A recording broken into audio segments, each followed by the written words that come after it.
good evening. Welcome to Thunderdome Metal Reviews. My name is Gabe Cooper. I'm here with Ben, David, and Tracy. And tonight, we're going to be reviewing the album Parrhesia by the band Animals as Leaders. How you doing tonight? Doing a Djenty night. Yeah, Djentastic, I guess. That's how I'm doing. Are you feeling like picking up a pancake? Djent, banana. Yes, I'm feeling picking up a pancake. And all I could think about was that video clip, pick up a pancake. Yes, I picked up a lot of pancakes when I listened to Actually, this I mean, album. as far as Djent albums go, this is not super Djenty, I would say. It's not super Djenty, but it's Djenty enough to make me think about picking up pancakes. It was a master class in finger tapping, that's for sure. It was. So anyway, this was released on March 25th of 2022. It is their fifth studio album. It was released on Sumerian Records. Misha Mansour was the producer. Has a runtime of 36 minutes and 56 seconds. The band is Tosin Abasi on guitars, Javier Reyes on guitar, and Matt Garska on drums. So how did you find out about this band, Gabe? So I started listening to this band about, I want to say like almost 10 years ago. And I started out by listening to, I think, their first two records, the self-titled and Weightless, which are, I would say they're like closer to what you might think of when you hear the word djent. It's sort of like heavy, and you can hear that they, or at least Tosin Abasi, like they came out of a metalcore scene. But of course, back then I really didn't know and I didn't care about those things, those sort of like genre distinctions. And basically I got into it because I wanted to find metal that was interesting musically. And this guy, Tosin Abasi, is a prodigy. Like he's just sort of like a genius. And he can really play his instrument and does really fun things in the way of composition. So I started listening to them, but then I sort of fell out of touch with them. I didn't even realize that they were still putting out stuff. And when I saw that they were releasing a new record this month, I said, hey, we gotta hear that. I want to give a shout out to Misha Mansour, the unacknowledged fourth member of this group, because of course he's one of the foundational members of Periphery, and had a huge effect on that band, which I know Tracy is super into. So I'm really interested to hear what he thought. So, because to me, secretly, essentially, it's a four-person outfit, because Mansour's done almost all of these in terms of production, and his hand is very clearly on this. I feel like in terms of sound, and I say this, I liked Periphery, so this is not a dig by any means. Well, Misha also, if I remember correctly, he releases like a shit ton of fucking albums himself that are all instrumentals that are very much similar, like 2 albums a year, kind of almost like, and this album's out now. So I think it's like Blut is the name of the solo band that he releases them under. But yeah, I mean, I enjoy this. I knew what I was getting because I've had some experience with these guys previously. And it's like, all right, I'm interested to hear this. Like I wasn't surprised by what I got. Yeah, I got. Sorry, go ahead, please. I'm so sorry. No, go ahead. I was just going to say I knew about them because after the first time we watched that insane video about Pick Up a Pancake, I pulled up the Djent playlist on iTunes, which is just like, a shotgun other things, and they were on there. I'm like, what the F is this? And so went off of that to a couple of their albums. So iTunes curated it into my life because of Djent. Is how I know what it is. And there was like Periphery on there. I think that was maybe actually a little bit after we listened to Periphery is maybe when we watched that video. So I knew about it because of the algorithm of iTunes. So I didn't. I had no idea what this was. So I came into it with relatively fresh ears. And the only thing I knew was that it was instrumentals. And hey, man, I like instrumental albums. God is an Astronaut. I ranked incredibly highly on my album of the year list when their last album came out last year. I have said about stuff like the Ocean Collective that I like the instrumental portions of their albums better than I do the ones where they put singers on it. So no complaints whatsoever about this not having any vocalists. The guy is Tosin Abe is one of the best metal guitarists, ranked by I think it was Guitar World in the top 100 metal guitarists of all time, and that's always a bit presentist, but the dude can flat out play. I don't know that I actually enjoyed it that much, but if you are looking, the way that I would cite this is, I would go to this guy's clinic and I would buy his instructional video, but I don't necessarily want to listen to this album again.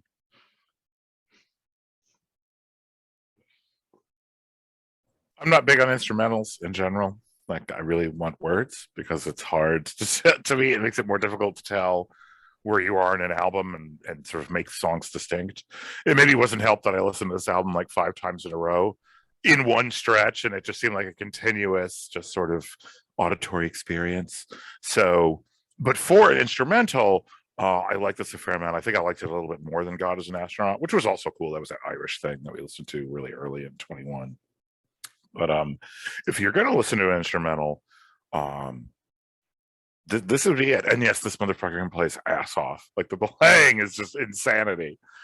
So while I did miss vocals because of who I am as a person, if I were going to listen to an instrumental, this would probably be it. This kind of thing. I'm curious about the Blute. Is that what you said, Tracy? Blute? It's BLUT, I believe. Oh, I can look. Oh, like Das Blut. Yeah, I can just look it up. But anyway, yeah, this also, as I mentioned, I think at the end of our last album, was able to play for hours today on a Sunday with my family present, and I didn't get yelled at. So that's a big win, gentlemen. Like, I managed to sneak this into normal family life without it causing a rift or a schism of any kind. My kid did ask, like, wait, where's the vocals? I'm like, they're not here, but your mom will let it happen for that reason. So if you need to go commando with metal, this is an option for you to sort of silent assassin, sneak it in there if you're in the situation that I am in regularly. And Misha's side project is Bulb, not Boot. Bulb. Blute of the Bulb. And here's 11 solo albums of just instrumental music. That's bananas. Bananas. That's a lot of albums. It is. Indeed. But I think that's just like him just, I played something and recorded it. I'm just going to sell it. Whoever wants it can have it. Sounds about right.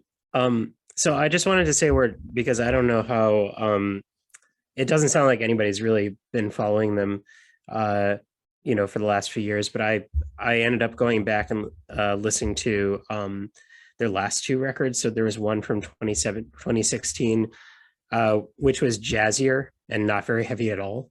And then in 2014, 2 years before that, they released a sort of heavier and hookier record called The Joy of Motion that I really, really enjoyed hearing. And so I think I see this record as kind of a return to form for the band, whereas like the first 2 records are really much heavier than this. This is still a little bit heavy, but more on the riffy and the groovy side of things. And I think it's a great combo. Because it's not light, but as David says, you can kind of sneak it into a family gathering without being noticed. Incognito ninja metal engaged. Yeah, there's certainly a lot of cool moments here musically too. My problem a lot of times with some of the progressive bands that Tracy likes to pick out, and I'll say that it was a problem here too, is there are too many ideas in some of the songs, and that it feels like they are unlike with stoner rock albums where they will sometimes spend too long on a good idea. I felt like there were parts here that I wish they'd spent longer with, and that could just be me, but there was elements to the playing that kind of reminded me, and this is style, not instrument, but reminded me of Bella Fleck and or Les Claypool. And just the sounds and the tapping and the sweep picking and things of that nature. It felt like he, which you don't actually hear a lot in metal, that there was a finger picking style going on aside from the finger tapping that he used extensively and quite well. Yeah, I thought about Primus a lot. Same. Yeah. Yeah, and also Igor. Yeah. Because there's some overlap there also in terms of like, I guess we're not singing on this song anyway. So I listened to Igor, so that was a point of connection too for me. I think to kind of like link what also Vin was saying about not enough time spent on an idea is that they're trying to fill space that would typically be filled by a singer as well.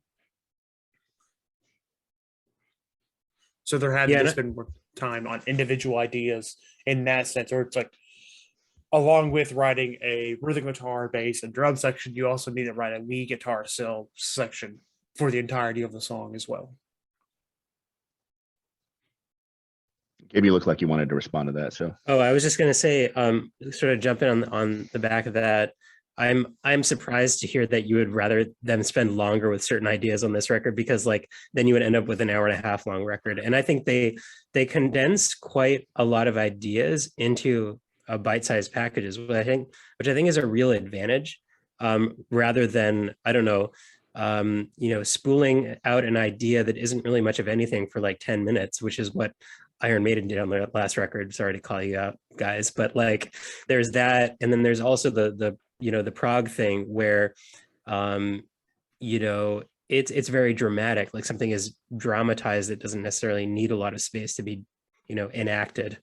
It's like a very simple musical idea, but here I feel like it's a spark, you know what I mean? It's like a spark that catches fire when you hear it, you know what I mean? Like it's like it's not there for very, very long, but for that, it makes an impression. It's not that like, you forget it after you hear it. At least that's the way it worked for me. I will say that I don't like your metaphor of it being a spark, because there are ideas that I heard that I was like, oh, that's cool. I really want to see where this goes. And then they would kind of move on to something else, which, is it's their music, and it definitely works for them. But this being their like what, fifth or seventh album, I don't remember now. But to the point about there not being a vocalist and needing to fill up that sonic space, a lot of instrumental bands would do that with melody lines, and that's not what these guys are really doing. And I really like that decision as well. So shall we move on to songs? We can. I do think this album works better as a whole. So just you can pull tracks off of here, but I don't know. It's just kind of a weird pulling just one track off to come into it. But I'll go on and name a few. Monomyth, Gestaltzerfall, Thoughts and Prayers, and Microaggressions are 4 really good ones. My favorite track was Red Miso. I really loved some of the stuff they were doing. That Conflict, Cartography, and Monomyth also had some really cool parts to them, but Red Miso is the one that hooked me the most.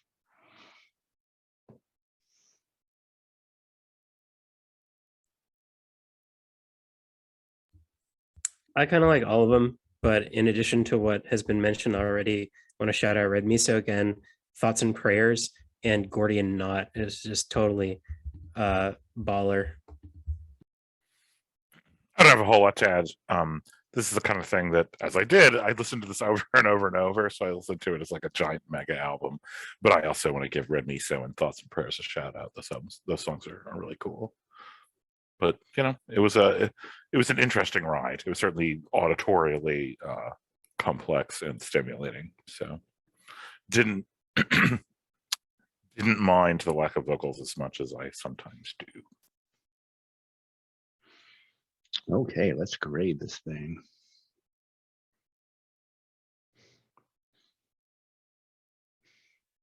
Gabe, it's your baby. So I think that this is a planet that I would like to visit quite often, and it is full of great ideas and things that you discover, listening to it for the second, third, fourth, and fifth time. And I'm just going to give it an A+ because that's what it deserves.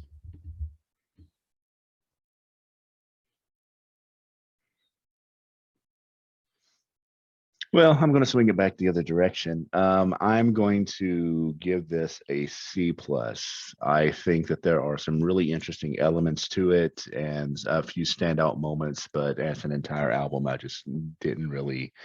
It did not flip my "please listen to me 100 times" box. I'm just gonna come in a little bit higher than Ben and give it a solid B. I like what they're doing here, but instrumentals are not exactly my thing. I'm in that same boat. I don't like instrumentals very much, but I listened to this 5 times in a row or something, and I think it's fun and interesting and cool. So I will give it a B as well. That gives us an average of 87. Now, gentlemen, would you purchase this album? I might. It probably depend on my mood, but I could, B minus is my cutoff. The answer is no, but it might be dependent on peer pressure. But it's a cool thing. I would certainly not be sad if Gabe put it on at his house. Yeah, I'll definitely buy it. I probably will as well, even though it's not something that I think I would spend a whole lot of time with. I do like having just instrumental music to put on, and the playing on this is so phenomenal that even if I don't think the tracks are that great, it is something that I would definitely want in my collection and be able to pull out for those certain occasions. Especially, I think that this is one of those albums that will be much more appreciated by people who have more musical ability than I.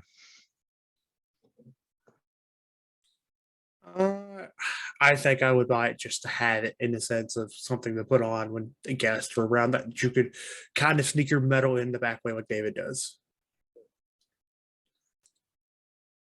You need that, man. That's what I'm saying. Like, it's real life, Tracy. We gotta figure out how to not get Haley and Robin to kill us. So I'll try it with Haley sometime. it's time for Evanescence. It's time for Evanescence. It's time for Evanescence to go. If only Portal were the same.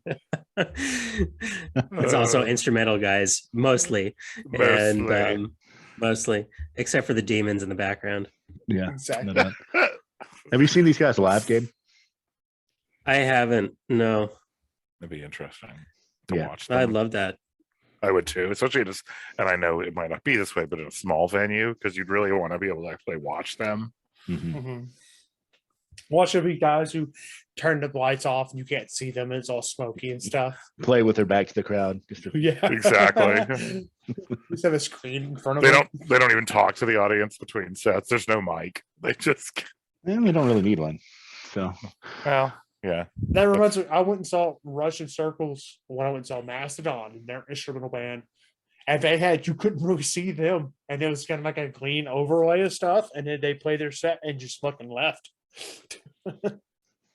Interesting. That's a different kind of band too. I mean, I think that, and this is like a totally different conversation, but like, what is the difference between a band like this playing a sort of jazzy, djenty kind of metal and like Russian Circles or Pelican or something like that, where they're still doing rock somehow, they're still, and like, what does that do to the stage show? Whereas I think like, I don't know, watching these guys would probably just be like watching, any other instrumental music. Right. Whereas like, Russian Circles, you kind of expect that you're still at a rock show or something. Yeah, I'm gonna need you, and I guess I could dig it out when I do the editing on this. But I want you to send me the Animals as Leaders albums that you said was more jazzy, because I would like to hear that, because I think that these guys are all, like I said, really good musicians. So I want to give them another chance. I think it's the one right before. I think it is The Madness of Many. Is that right, Gabe? That's what it's called. And interestingly, yeah, I was looking at the like the Billboard figures for that record, and it was actually kind of surprising. Let me see if I can pull that up again, because I know we sometimes talk about like, I don't know, chart position. Mm-hmm. Like it was number one. Madness of Many was number one on the US hard rock chart, and it's like, yeah, that album isn't hard rock in the least. Like, it's just like, it's more like a jazz record. It sounded more like a jazz record to me, but I don't know. The Joy of Motion, I think, at least according to Wikipedia, did the best in terms of sales. It sold 50,000 copies in the US. Well, this one just came out, so I might eclipse it. Who's to say? I mean, they already released one of the singles last year. Like Monomyth came out last year, I think.